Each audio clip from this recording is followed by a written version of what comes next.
ദിക്ർ എന്ന് പറയുന്നതേ നാവ് കൊണ്ട് ഒരാൾ തസ്ബീഹ് പിടിച്ച് ഇങ്ങനെ നാവോട് ചൊല്ലുന്നുണ്ട്, അപ്പോൾ ദിക്റാവോ?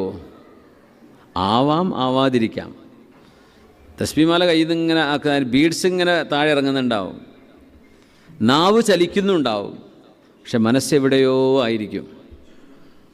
കൂലി കിട്ടുമോ അതിനെ സംബന്ധിച്ച് നമുക്ക് പറയാൻ ആളല്ല. പക്ഷേ അത് ദിക്റാണോ എന്ന് ചോദിച്ചാൽ മനസ്സുകൊണ്ട് സാന്നിധ്യമില്ലെങ്കിൽ അത് ദിക്റായി മാറുന്നില്ല. ദിക്ർ കൊണ്ട് ഉദ്ദേശിക്കുന്ന മനസ്സാന്നിധ്യമാണ്.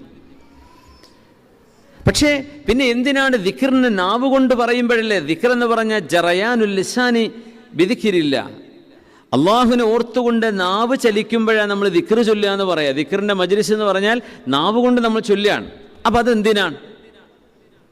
അതൊരു കൗതുകമുള്ള ഉത്തരമാണതിന് ആലിമീങ്ങൾ കൊടുത്തിട്ടുള്ളത്. ഓർക്കുക എന്നത് കൽബിലാണ്. നിസ്കരിക്കുമ്പോൾ നമ്മൾ ശരിക്കും ദിക്റിലാണ്, അള്ളാഹുവിനെ കുറിച്ചുള്ള ഓർമ്മയിലാണ്. പക്ഷേ നാവ് കൊണ്ട്